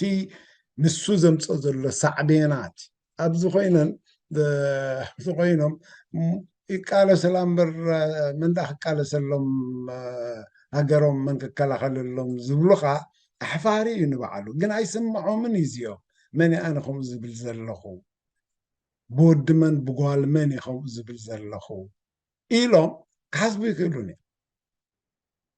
ከምኡ ኢሎም ይሓስቡ ነይሮም እንተዝኾኑ ብውሕዱ ኣፎም ዓፂኦም ኣፈን ዓፅን ስቕ ምበል ስለዝኾነ እቲ ብኡ ዝገጥመና ከዓ ናይዚኦም ውዳብን ምሽዳንን ስለዚ እዚ እቲ ዝኸውን ዘሎ ብውሽጢ ይኹን ብደገ ንበርስ ኢና ዘለና ስለዚ ተረድእዎ ብዛዕባ ሃገርኩም ህዝብኩም ትግደሱ እንድሕር ኮይንኩም ወል ጠጠው ክብል ምግባሩን ንስኻትኩም እጃም ኣለኩም ንምባል እዩ ስለዝኾነ ፅቡቅ ሪኢቶኻ ይብካልና ባይረ ካሊእ ካብ ዝቐፂሉ ኢቱ ክህብ ዝደሊ እንተሎ ንብርሰትና ብዝያዳ ዘይተጠቕሰ ኣገባብ ገይሩ ከቕርቦ ዝኽእል ወይ ከብርሆ ዝኽእል ዝያዳ ከሕምቆ ዝኽእል ወይ እውን እቲ ብርሰት እቲ ሳዕቤናቱ እናተጠቕሰ ዝኸይድ ዘሎ ብዝያዳ ክቐርብ ይኽእል እዩ مرحبا يعقوب. سلام سلام مبهر. ما يعقوب إدريس بروجرام كميت قاعد قوم كانت سنها يا ريتها. نحن هالو أنا ليش تقصد مبذره أوكي كتسل ካብቲ ርዱእ እንድየ ኽልዕል ግን ክሳብ ክንደይ ወቲ ከተስምረሉ ከም ዝግባእ እውን እቲ ምልዓሉ ኣገዳሲ ኮይኑ እንታይ እቲ ፀጥታዊ ናይ ስለያን ናይ ራዕድን ሽበራን ኣሰራርሕኦም ክሳብ ክንደይ እቲ ደረጃታቱ ዝሃስብ ምዃኑ ነቲ ደጋፋይ ብሕልንኡ ትክክል ኣይኮነን እውን ክብልን ክጋላገልን ካብኡ ነፃ ክኸውን ዘኽእሎ ቀሊል ዘይምዃኑ እውን ኣብ ፀብፃብ ብምእታው እቲ መገዲ ክህንደስ ተባላሓትነት ሓደ እንብሎ እዚ እውን ክርኢ ሕጅስ ከምዚ ዝመንዩ ባይረ ዘልዓሎ ሓንቲ ሰብ ኣልዒልካ ብሓደ ከምዚ ውራይ ሓደ ግዜ ምሴ 2 ዓመት ኣቢሉ ይገብር እዩ ሓደ ዘረባ ተላዒሉ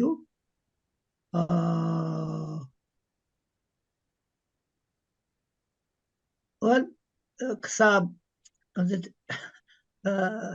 ሓላይ መሳሊ ካብ መን እዩ ዘረባ እዚ ካብ ሓደ ተቓልሲ ዋላ ብደገ ኮይኑ እውን ኣብ ኢትዮጵያ ዝነበረ ሰብ እዩ ጥራሕታ ናቱ ቁስሊ ካብ ኢትዮጵያ ስለምንታይ ተሰጎገ ከም ሽግሩኻ ወያነ ያዎም ምስ ስርዓት ህግድፍ ከዓ መስሎኹ ኢድ ረኺቡ ካብ ዘገልግሉ ነገር እዩ ሓል ካብቶም ምሁራት ክበሃሉ ዝኽእሉ ብውሕዱ ማስተር ዘለዎ ሰብ ገለ ቢዝነስ ዝሰርዐ እጅብቲ ቢዝነሱ ምፅፍፋእ ዘለዎ ነገራት ኣነ ዝፈልጦ ነይሩ እጂ ከምኣ ምስ ኣውፅአ እንዳፈለጥካ ዲኻ ንዓይ ዲኻ ትዛረባ ዘለኻ ኢለ ኣነስ ንህዝበይ ኣምስሉ እየ ዝዛረብ ዘለኹ ትዝመስል እስከ ንገረኒ እቲ ዘረባ መሊሱ ከቢዱ ሕጂ ክሳብ ገዲፈ እዮም ዝወፅእ ኤዋይነ ስለዚ እንታይ እዩ ኮነ ኢሎም እንዳፈለጡ እዚ ንሕና ዝዕበየና ከም ተቃለስኪ እቲ ተቃላሳይ ጥራሕ ድዩ ወይስ ኣበይ እዩ እቲ ሴንሲቲቪቲ እቲ ናይ ህዝቢ ናይ ሃገር እንብሎ ንገለ ፅውፅዋ እዩ ጨርሱ የሎን መእተው ዝረኸብሉ ናብ ሓደ ኣካል መእተው ከዓስ ሰብ ኮይንካስ ምኻስ ተምሃረ ሰብ ብሳንቲም ክሓስብ ብሓቂ ዘሕዝን ነገራት እዩ ግን ብሳንቲም ካብ ዝሓስቡ እዩ ኣብቲ ገለ ፀገማት ኣብዚ ዓዲ ዝነበረውን ምስኡ ተኣሳሰራት እጂ ንሳብ ከብለሉ ደልየ ትረፈኒ ኢለ ሰብ ስለ ዝነበረውን ካብ ርጫይ ገዲፍካያ ምውፃእ እዮም ስለዚ እቶም ብከምዚኦም ዝኣመሰሉ ባእታታት ብጌጋ ጥራሕ ዘይኮነ ኮይኖ ኢሎም ጥቀምሉ ዝደልዩ ብዋጋ ናይቲ ህዝቢ ተሰዋኣሉን ብዋጋ ናይቲ ዝሳቀየሉ ዘሎ ይብረስ ኣይብረስ ወላ ሓንቲ እዝኖም ዘይኮነ ካብቲ ድሕሪ ምብራሱ ክህሉ ዝሓስቡ እውን ድዮም ክትብል ዘኽእል ክሳብ ክንዲ ሽግራት ኣለዎ ስለዚ ተመሊስካ ናብታ ብኸመይ እዚ መንገድታት እዚ ክርከብ ኩሉ ኢና ብዝርዝር ክንኣትዎ ዘለና እንታይ ዓይነት ባእታታት እዮም ነዛ ስርዓት ደው ዘብልዋ ወይ እታ ስርዓት መሳርሒ ትገብሮም ጥራሕቲ بعدين شبران قتلتن انتاين راح زي كون يخلي مخنياتوس بصور بزح سب دحر حلنا غيرو كاو كوتس زخلو مقدتات مهلو تمبلحات زبهلون مس تأساسري سبي دسرحو سادس كابسب تفدي غاي سرحن بويتي صبت زي فتوى أنا سلكتاتك لما قد خافتك كتي كتعصون كترجحن زلك هذا أمبر بسم حزبنا هاجر إن تزاربك أوش تهزبي فلا لي خاخد تروع زلك فلا لي خاخد رخك كسر زلك انتايا يقولون سلكتات كارتك على غلقن بالك ما قد تقدر كتاب زدل جزيسي كتقصعون زقد النجار نتعليو قن نخوم أو حيلها لأن تحيلي بيني في الترى له أبز حجز الدرجة لا فيروس على نياناتو مثالي أوكي بس إحنا تحيلي زد اللبلو مقدي حيلي زقبر له مقدي سازي كما ناسو خين كاد يكونس كما نفسها تكالا هالزغل حيلي درجة نزي يوتي من بلحات حجي بوغني أدلا يخون زلوه لازم تايو حيلي تركب زلها تاي مالتي وزبها نفسه كالاخر كنك الكلو ناتو ملسخ ركب نسألنا تخعقب دلوك هوني غالي تزي أكو سخ يعني رما هاي اوكي يقريتا يعقوب إدريس بحال سلزلنا يعقوب إدريس لمو يعقوب عند ميكائيل تحويسنا له اوكي كابزو قصيلو ريوساتاتكم أعربو تمزي أقربكم انت زي كوينو ناي كلتا ساعات جزينا نرجع أخيليو وما مززامو خنكيدينا الذي باشاي ايش حراي تنكي مجمريا تنكي غزا أتجر كسكا يغني لنا for the presentation ياو كابتي تا كرسل نقر تحطو عشرة زقربان ده بايرخا ما أصلتا كساجيرو يتوهيبو مالتيو أنا ونعوم مدلعتا كهم مالتيو كيدو خيدوتي كونتاتنا نفلتو عندنا نفلتو خلنا جن يعني عدنا رؤوس الخالق خوينو ناتنا لما رؤوس الخالق أجندا هي مالسي برسات حزبنا فيرساس برسات دم بتقاومه وغيرنا خنريو لنا نحن أخي نفعنا لنا ينفعنا مالسي نحن بقال ساعتي ناسي تخون قبرز قبقنا نقبر لنا لنا لما خل مزنا لنا مالتي كم زباير ولسنا حين نفسنا خل مزنا لنا نتائج قدراتنا حسراتنا خنريو لنا بقبو نعو فتشنا ما نتا عينت من عرايك يخن قبر لنا خير إنا خنقول مالتي حجي what are we doing مالسي تاينا نحن نقبل what are we doing versus what is to be done انتاي نقبر لنا نحن بمنصر انتاي كقبر يقبو يزخونا قالسي عالم كشجرون كله انتاي كقبر دلو what is to be done مالتي وانا كل ريوم ولو كل نجر حنفشفشو قال مليو مفتاح تعبي له بحريته تاكيب له زخونا يكون نجر قابات ريوم ولو امود اتاغن انتاي دا ايو يفتح له what is to be done يقولوا مالتي ثم حيرات تقاسنا يقدم نبرو مالتي إذا نبر الزرار بخوينو نحن ونركع أو وين هذا لنا عج انتاي نقبر لنا جنك انتاي كقبر كي يزقون زقبع إن أنا بالمالتي حتى والدبع مالتي حتى والدبع كمل لسن حركوينو سالميتو له حكي منو غطل ناتيا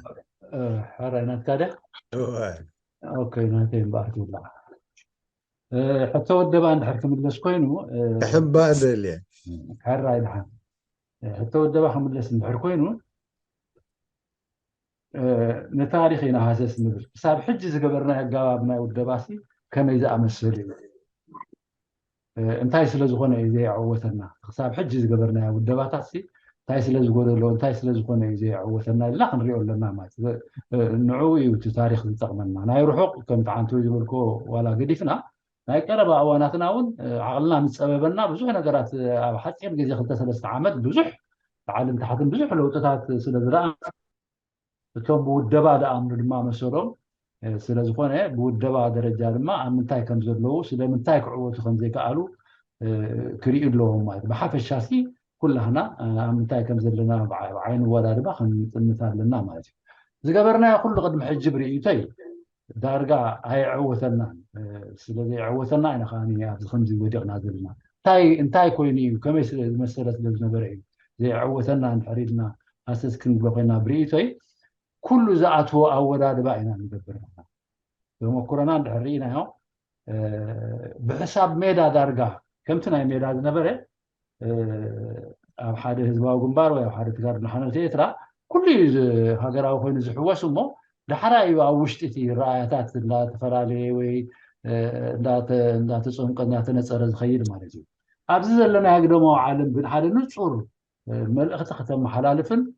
እንድሕር ኮይኑ ባህርያት ናይቲ ገባብ ቃልሲ ክቕየር እዩ ማለት እዩ ኣወዳድባ ድማ ክቕየር እዩ ስለዚ ከምቲ ናይ ቀደም ኣገባብ ኣወዳድባ ንኣብነት ከምዚ ናይ ኣዋሳ ከምዚ ባይቶታት ከምዚ ገለ ኩሎም ኩላሃናት ብሓባር ኮይና ሕጂ እውን ብሓባር ኮይና ትመፅእ እንድያ ዘላ ኩላትና ናይ ትማል ገዲፍናሲ ኩላትና ብሓደ ኮይና በቃ ሕጂ ንግደፎ እቲ ናይ ኢትዮጵያ ነገር እቲ ዳስቲ ሰትሊክ ኮይኑ እዩ ሕጂ ናትና ጥራይ ንግበር ኩላትና تبل ጭርሖ ድማ ትመጽእ ኣላ ሕጂ ነዚኣ ከመይ ንመዝና ክንሪኣ ኣለና ማለት እዩ እዚኣ ብተመክሮ ሓሊፍናያ ስለ ዝኾና ብዝያዳ ድማ ሕጂ ኣብዚ 2-3 ዓመት ካ ፀድቕና ስለ ዝረኣናያ ከምደይ ዋፃኣትና ርኢና ያለ ሓደ ንጹር እምበኣር ሓድሽ ኣገባብ ኣወጋግባ ወዳድባ ተነምጽእ ኣለና ማለት እዩ ሕጂ እሱ እንታይ እዩ ናይቶም የማን ፀጋም ዘይብላ ኣብ ኩሉ ዘይተጨማለቑ ኣብ ናይ ኢትዮጵያ ቁምጣዕጣዕ ዘይኣተው ኣብ ናይ ህግደፍ ናይ ስርዓት ኣስመራ ቁምጣዕጣዕ ዘይኣተው ዋላ ይውሓዱ ንጹር ኣረኣያ ዘለዎም የማን ፀጋም ዘይብላ ንዕኡ እንዳሃብተምዎ ንምኻድ ዝኣክል ናቱ ዓይነት ኣሰራርሓ ወይ ኣወዳድባ ክምህዙ ኣለዎም እዚ ግድን ሓያላት ኮይኖም ክጅምሩ ኣለዎም ማለት ኣይኮነን ካብ ትሕት ዝበለ يوم كجمرو عقمهم ون عندنا مسؤول يمزنوه مالتي احنا مو وحيدنا قبل خلو ገንዘብ የብልናን ክብሉ ክእሉ እንታይ ኢና ክንገብር ንኽእል ኢሎም ምስ ረኣይዎ እንታይ ክገብሩ ከም ዝኽእሉ ከዓኒ የቐምጡ ማለት እዩ ንኣብነት ከምዛ ንገብራ ዘለና ሕጂ ዙም ጥራይ ክገብሩ ብኡ ደረጃ ድማኒ ዓቕምታቶም እንዳመዘኑ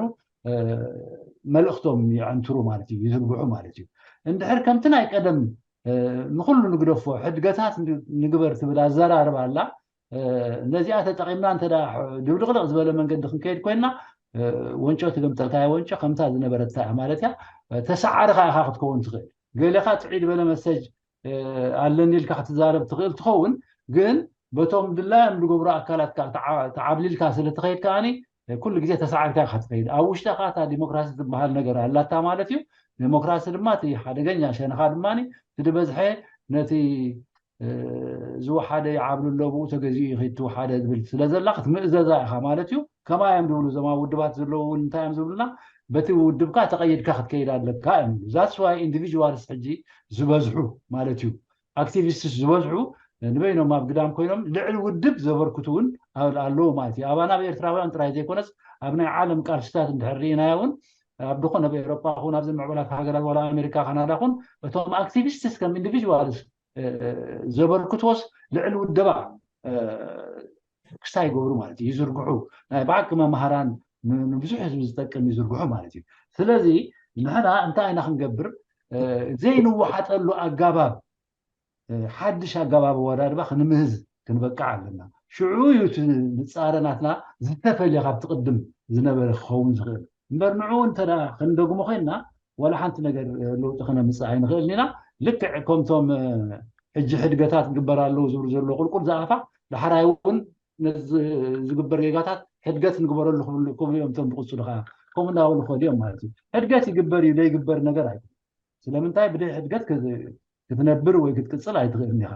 ሕድገት ግን ምስ ምንታይ ዝተኣሳሰር እዩ ኣብ መንፈስ ይኹን ዋላ ኣብ ሰብኣዊ ህይወት ዓለማዊ ህይወት ክንሪኦ ከለና ነናቱ መንገዲ ኣለዎ እንተዳ ናይ መንፈስ ኮይኑ ክናሳሕ ኣለዎ እንተዳ ኣብ ናይ ዓለማዊ ህይወት ናይ ቃልሲ እንድሕር ኮይኑ ድማኒ ጌጉኡ ክኣምን ኣለዎ ሓደ ካብኡ እዚ ሕጂ ንዓና ላዕልን ታሕትን ዘብለና ዘሎ ናይ ትማል ስራሕናሲ እንታይ ከም ምዃኑ ክንመዝን ከለና ከምቲ ንሱ ክንቕርቦ ክንበቅዕ ኣለና ካብኡ ሽዑ ንምሃር ማለት እዩ ይብሉ እዮም ክፅሕፉ ዋላ ውድባት ክፅሕፉ ከለዉ ካብ ታሪክና እንታይ ንምሃር ኢሎም ይፅሕፉ ኣርእስቲ ውፅኦም ማለት እዩ ኣብታ ታሪክና እንታይ ምዃና ክትፍትሻ ክትመፅእ ከለካ ግን ሽዑ ንዓ ድማ ኣብ ኮምፕሮማይዝ የእትውዋ ማለት እዩ ወይ ከዓኒ ኣብ ከምቲ ዓንቶ ዝበልኮ ኣብ ልዝብ ዝበለ ንግበራ ዓይነት ርሮቶ ነገር ከምቲ ዘሎ ኣይነቐምጦ ሚዛናዊ ንግበሮ ወዘተረፈ ዝትሪእዎ ዘለኹም ኩነታት ይገጥመና ማለት እዩ ስለዚ ንሕና ኣነ ብርኢቶይ ክድምድም ድሕር ኮይነ ሓደ ዓቕምኻ ምፍላጥ እዩ ካልኣይ ብርሰት ናትና ምልላእ እዩ ሳልሳይ ኣብ ምንታይ ኣለና እንታይ ክንገብር ይግባአና ዝብል ሕቶ ምምላሽ እዩ እሱ ድማ ኣወዳድባኻ ማለት እዩ ኣወዳድባኻ ድማ እቶም ካብ ዝተሓተ ደረጃ ዋላ ይኹን እቶም ሓደ መርገፅ ኣብዛ ተራር እዋን ኢና ሓሊፍና እዛ 2-3 ዓመት ክፉእ ትርኢት ኢና ሓሊፍና ማለት እዩ ዝሓመቐ መስመር እቲ